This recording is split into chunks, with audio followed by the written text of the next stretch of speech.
Three big fights have just been announced in the UFC, so let's talk about them. Jamahal Hill vs Khalil Roundtree was the main event for UFC Kansas City, but Jamahal Hill is injured, so he is out. Carlos Prates vs Ian Garry has now replaced it as a 5-round main event. Amazing fight. Merab Dvalishvili vs Sean Omally has now been announced for UFC 316, and Kayla Harrison vs Juliana Pena for the Women's Bantamweight Championship. Also in the works is Jailton Almeida vs Alexander Volkov for UFC Atlanta, and that Jamahal Hill vs Khalil Roundtree fight has been moved to UFC Azerbaijan on June 21st, and I don't actually think it's the main event either, so that card should be pretty good. But let's start with the one closest to us, Carlos Prates vs Ian Garry, and fair play to Ian Garry because he's obviously for MVP, then he stepped in on short notice to fight Shavkat Rakhmonov in a #1 contenders fight on short notice. I think it was about 4 weeks, and now he's doing the same on a much longer camp. I think he'll have about 6-7 weeks by now. It's April 26th, so he gets into camp starting properly on Monday. He'll have about 6-7 weeks, so still a good time for him to train and good time for him to prep for Prates. But fair play to him for stepping in, because Prates is no easy fight in the slightest. But fair play to Carlos Prates too, because it's a very different fight to Jeff Neal, who did obviously pull out on April 14th. So Carlos Prates is in a huge camp already. He'll probably have about 10-week camp, which is amazing for him. When we look at this fight, I'm very excited for this fight. Me personally, I do think Ian Garry's going to win. I think we've seen the level of Ian Garry against Shavkat Rakhmonov in his last fight just before Christmas, and a lot of people have had Shavkat, just mauling him and destroying him, and it was a very close fight. I actually just went back and rewatched that fight, and out of his recent performance, other than the D-Rod fight, that's the fight I'm most impressed by in his recent performance. I thought round 1 and 2 was extremely close. If he was just a little bit more active with the shots, he definitely could have won the fight. He obviously won round 3, and then he won round 4, nearly submitting him with won round 5, nearly submitting him with the rear naked choke. And that rear naked choke was very close. Obviously, he was just about on the chin. It was nearly under the neck, and it was just about on the chin. But Shavkat, fair play, got out of it and escaped. What you need to know about that fight is Ian Garry's grappling is at a really high level. Obviously, he's trained loads in Kill Cliff with the likes of Shavkat, Usman, Michael Chandler, so they're all pretty good wrestlers. But then he's now in Brazil training with obviously one of the best, if not the best, jiu-jitsu fighter in the world, Charles the Bronx. So do I think that I'll have a big edge over Prates in the grappling? I do, even though Carlos Prates does have really good takedown defense, especially in the Neil Magny fight, which is a recent fight. If you go watch that, he really showed how good his striking is and how much power he's got, but how good his anti-wrestling is and his wrestling defense is. And even when it goes to the ground, he just wants to stand back up and strike. Ian Garry though, he has got really good footwork. If you watch the Jeff Neal fight, he's really good at moving laterally. His footwork's amazing, but he gets tagged a lot, Ian Garry, not even just in that Jeff Neal fight, in loads of his fights, he always gets tagged. Shavkat was tagging him, obviously Jeff Neal tags him. There's a Chinese fella, I forgot his name, he dropped him, I remember ages ago. And if Prates tags you, it doesn't mean you're just going to take it. Obviously Ian Garry so far showed he has got a bit of a chin, he hasn't been knocked out. But Prates has got power like we haven't seen in that welterweight division. Flooring people, absolutely knocking them out cold. Li Jingliang, Neil Magny in his last 2 fights, out cold. Big time performances, and I think he had 5 or 6 fights last year. Fair play to him, he's absolutely flying. And his power is so good. I can definitely see him knocking out Ian Garry. I can definitely see that. But all his fights, they get finished early. And what are we going to see him in round 4, in round 5? is he going to completely gas out or is he not? He obviously trains in the Fighting Nerds gym, and they have great grapplers. Bahalio is a great middleweight grappler, so obviously we've just been doing constant rounds with him. Ian Garry is a similar size to Neil Magny, but also Carlos Prates, so will that cause him a bit of problems fighting someone his own size who's also massive?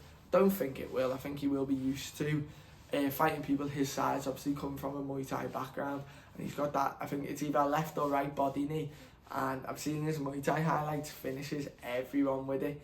It's brutal. So I definitely can see him beating Garry. I can see him getting the finish, knocking him out. Can't see him winning by decision, but I do think Ian Garry has won a lot by decision. I would, at this moment, I am going Ian Garry to win by decision.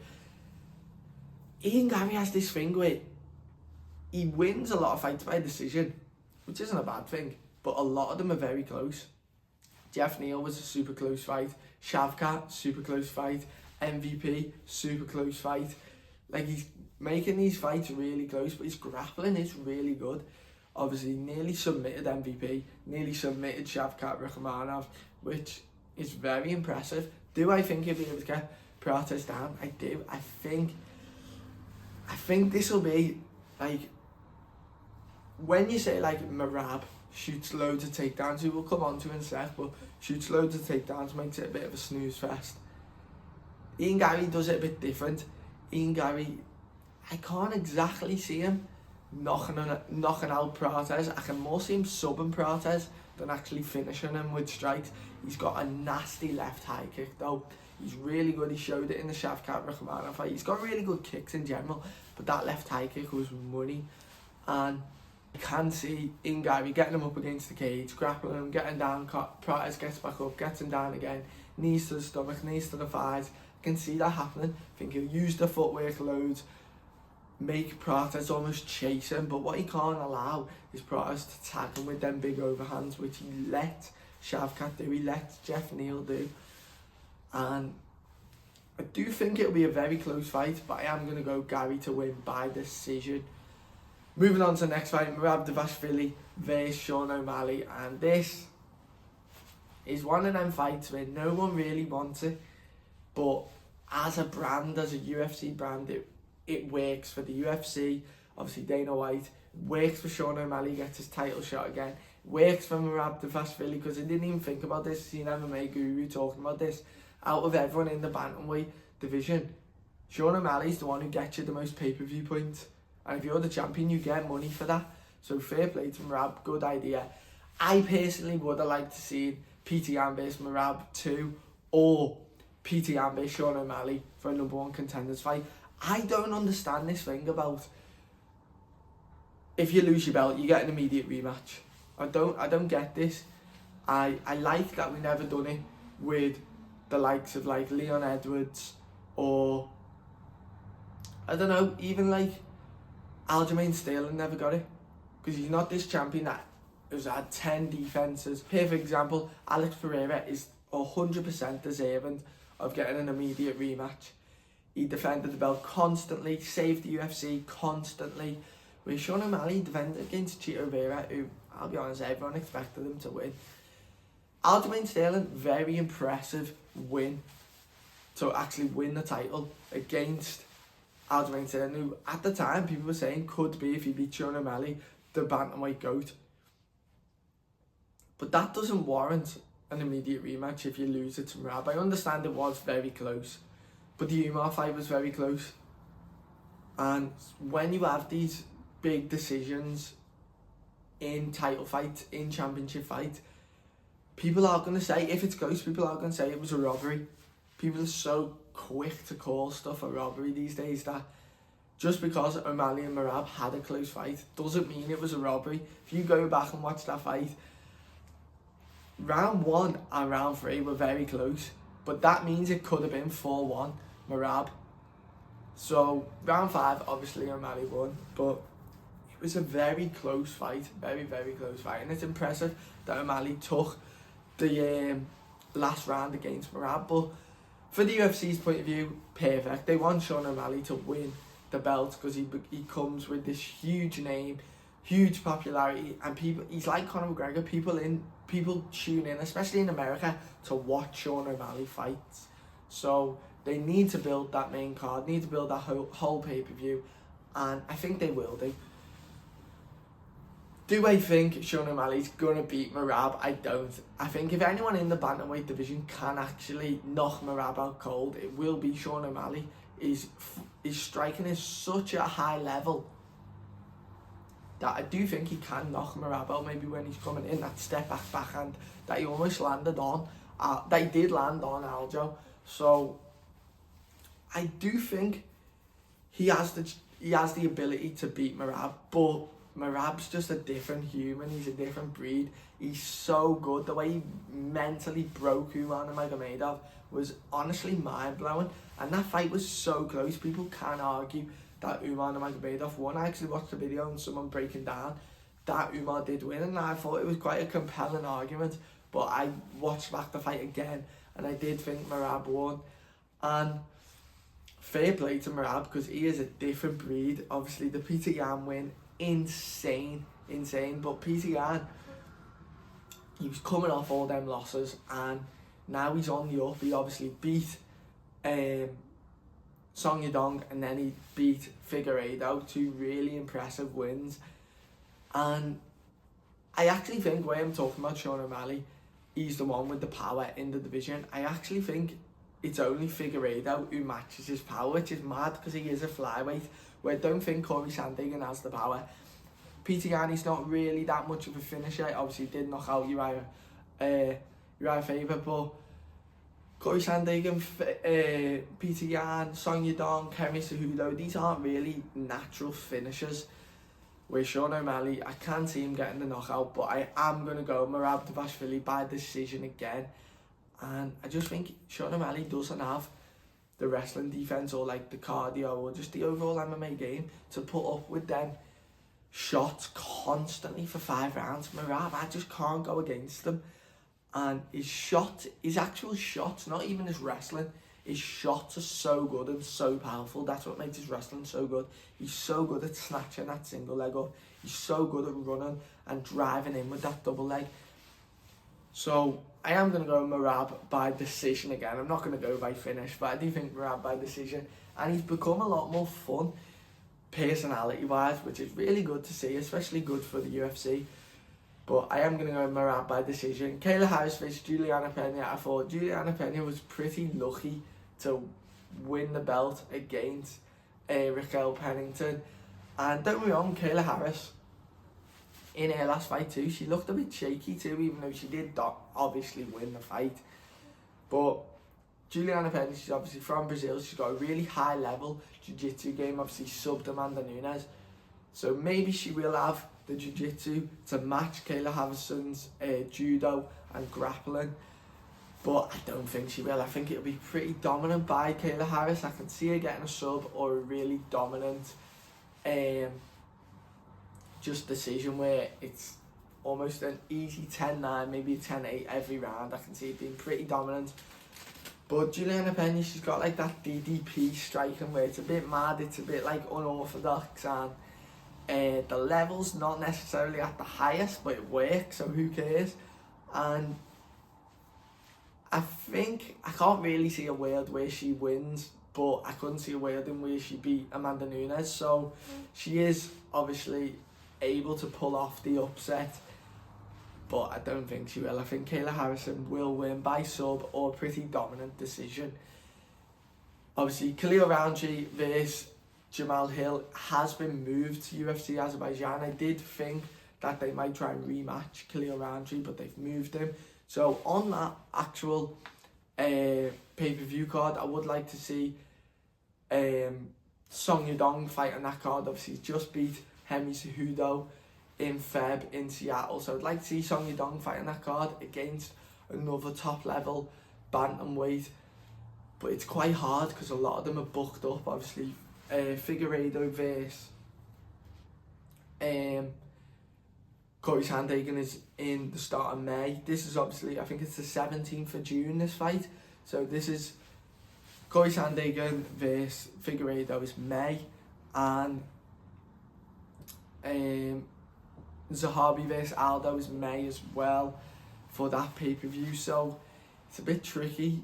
I would like to see Song Yadong versus Umar Nurmagomedov, because that was originally booked, weren't it, before Christmas, before Umar got the title shot. But I would like to see that fight, but I don't think they will. I think they will do Umar versus Peter Yan next for a number one contenders fight, but then it's weird, because then who does Corey Sandhagen versus Figueiredo, the winner of that, who do they fight? So, and obviously Chito Vera's fighting Mario Batista in May as well.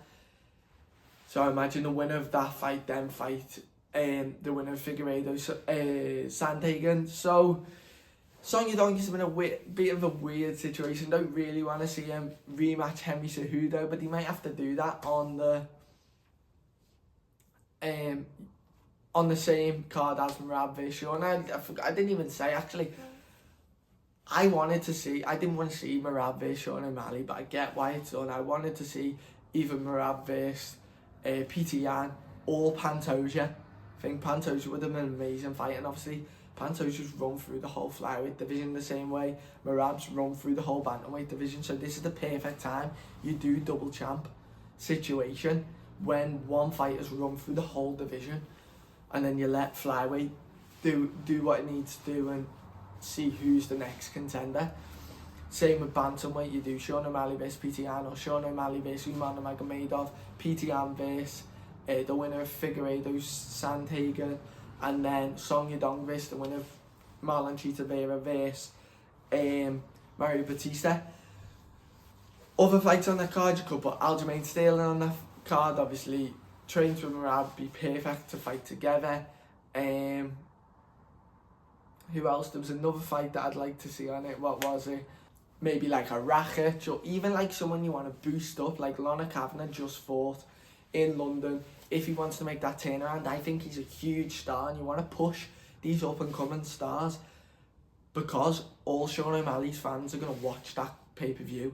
So you want to put these type of people on, the Lorna Kavanaghs, the people you want to push up, even like Tamirov in the flyweight division, people who are fun fighters. Maybe get a Moicano on there, Rufy on there. Even like if Gene Silver absolutely destroys by Bryce Mitchell, get him back on there dead fast, turnaround.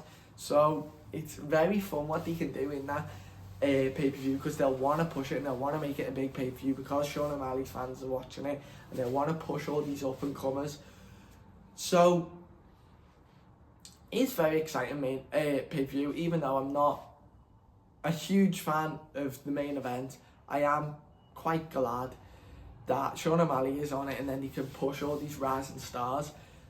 The other fight news, obviously, Alexander Volkov versus Jailton Almeida's in the works for UFC Atlanta. I think it's nearly set.